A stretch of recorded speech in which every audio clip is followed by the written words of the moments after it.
मस्जिद में मोहम्मद, मैदान में अली।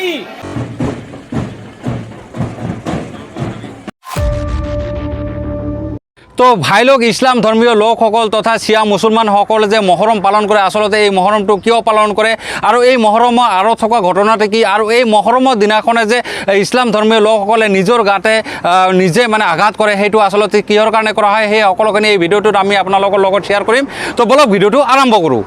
তো ভাই লোক ইছলাম ধৰ্মীয় লোকসকল তথা শিয়া মুছলমানসকলে যে মহৰম পালন কৰে, সেই মহৰম পালন কৰাৰ মূল উদ্দেশ্য আছে, আৰু তেওঁলোকে যে নিজৰ গাত আঘাত কৰে সেইবিলাক আচলতে কিয় কৰে, সেইটোৰ মূল কাৰণ হৈছে আমাৰ ধৰ্মৰ ৰক্ষক আৰু কাৰবালা ময়দানত শ্বহীদ হোৱা ইমাম হুছেইন, আৰু ইমাম হুছেইনক মনত ৰখাৰ কাৰণে আচলতে ইছলামিক কেলেণ্ডাৰৰ প্ৰথম মাহতে মহৰম পালন কৰা হয়। আৰু এই মহৰমৰ পালন কৰা যিটো মাহ, সেই মাহটো ইছলাম ধৰ্মীয় লোকসকলৰ কাৰণে এটা পবিত্ৰ মাহ বুলি কোৱা হয়।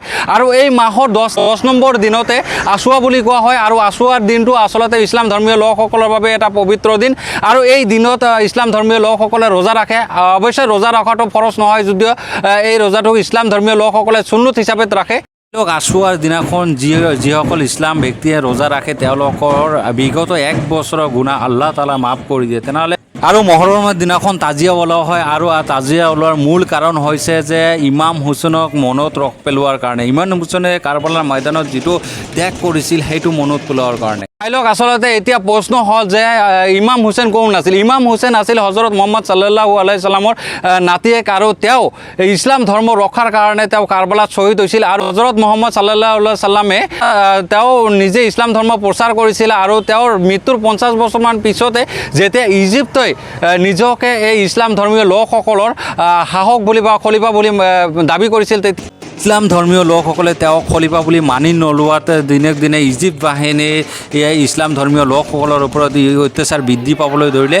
তেতিয়াই শিয়া মুছলমানসকলে ইজিপ্তৰ অত্যাচাৰৰ কথা ইমাম হুছেইনক জনালে, আৰু ইমাম হুছেইনে জোৰ জুলুমকৈ ইজিপ্তে খলিফা হোৱাটো খলিফা বুলি মানি লোৱা নাছিল। সেই সময়তে তেওঁলোকে ইজিপ্তৰ বিৰুদ্ধে তেওঁলোকে ইমাম হুছেইনক কথাবিলাক জনাইছিল, আৰু ইমাম হুছেইনে তেতিয়া জোৰ জুলুমকৈ ইজিপ্তক খলিফা হোৱাটো মানি লোৱা নাছিল, আৰু তাৰ বিৰোধিতা কৰি ইমাম হুছেইনে ইছলাম ধৰ্ম ৰক্ষা কৰাৰ কাৰণে তেওঁৰ 71গৰাকী সৈন্য লৈ তেওঁ যেতিয়া ইজিপ্তলৈ ৰাওনা হৈছিল, ঠিক সেই সময়তে ইজিপ্ত সেনাবাহিনীয়ে মাজ বাটতে তেওঁলোকক ঘেৰাও কৰিছিল আৰু চাৰিওফালৰ ৰাস্তা ঘাট বন্ধ কৰি দিছিল। আৰু সেই সময়তে কাৰবালা নামৰ ঠাইত তেওঁৰ 71গৰাকী সৈন্যৰ সৈতে ইমাম হুছেইনে তাতে শ্বহীদ হৈছিল। এই দিনটোক মনত ৰখাৰ কাৰণে আচলতে আজিও মহৰম পালন কৰা হয়, আৰু ইছলাম ধৰ্মীয় লোকসকলে নিজৰ গাতে নিজে আঘাত কৰি সেই কথাটো মনত পেলায়। আৰু আমনি দিয়াৰ কাৰণে নহয়, ধৰ্ম সদায় শান্তিৰ কথাই কয়। আমি কিছুমান এনেকুৱা কাম কৰিব নালাগে যিটো কামৰ কাৰণে মানুহ কষ্ট পায়। গতিকে আইন কানুনখিনি মানি বাকী কামখিনি কৰি যাম, ঠিক আছে? খামোশ है तो दीन का पहचान है अली, अगर बोलने लग जाए तो पूरा कुरान है। खामोश है तो दीन का पहचान है अली, अगर बोलने लग जाए तो पूरा कुरान है अली।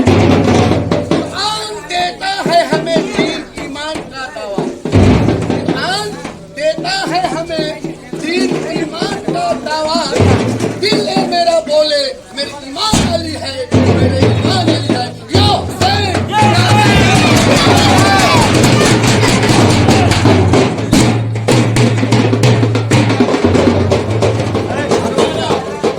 ভিডিঅ'টো চাই আপোনালোকক কেনেকুৱা লাগিল আমাক কমেণ্ট কৰি নিশ্চয় জনাব, আৰু আমাৰ ইউটিউব চেনেলটো ছাবস্ক্ৰাইব কৰিবলৈ পাহৰি নাযাব, আৰু আমাৰ ফেচবুক পেজটো বেছিকৈ ফ'ল' কৰি দিব, আৰু লাইক কমেণ্ট শ্বেয়াৰ কৰি দিব। তো আজিৰ কাৰণে বাই বাই।